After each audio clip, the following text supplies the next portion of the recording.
So nakalimutan ko ibahagi sa inyo kung paano tayo inasal or grilled ng ating 2 pirasong chicken thigh na ito. Nilagyan natin siya ng lime or calamansi, asin, at ang ating sweet chili sauce.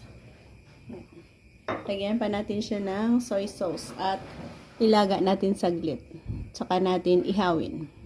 Yan, 2 piraso na naman. Lagyan natin konting soy sauce.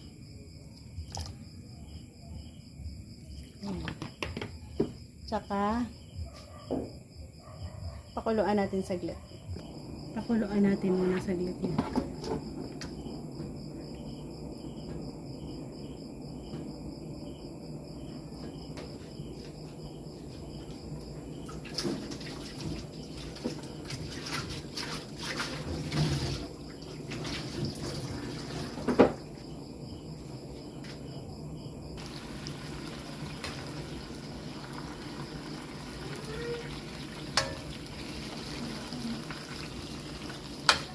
Ito ang process kung saan manuot yung mga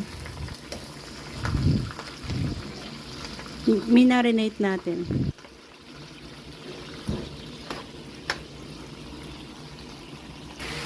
Konting trivia guys. 20 years ago, mga 20 years ago siguro nang nakaraan.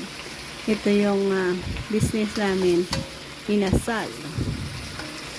Ito yung process kung saan ginagawa namin ang aming inihaw, street food.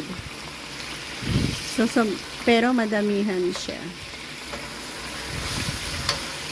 Pinapakuluan muna namin sa minarinate namin. Tapos ito yung pinapahid namin. Itong sauce niya.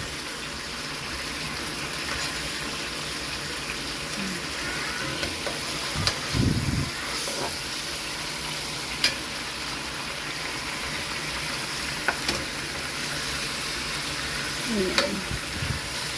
Tapos ihawin natin yan. Ayan, naka-easy. And then hanguin natin at ihawin. Mas masarap kasi ang charcoal grilled pag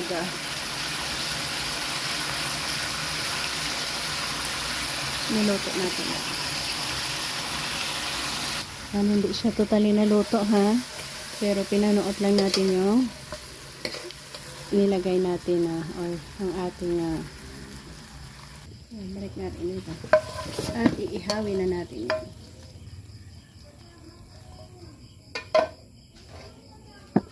So yan na guys, pwede na natin yan ihawin.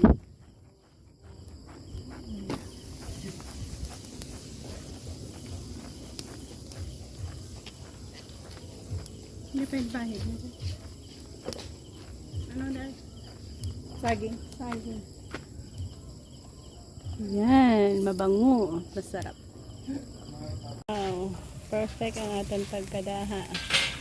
So this is it. A very easy and simple way to do a grilling chicken thigh and hot dog of course.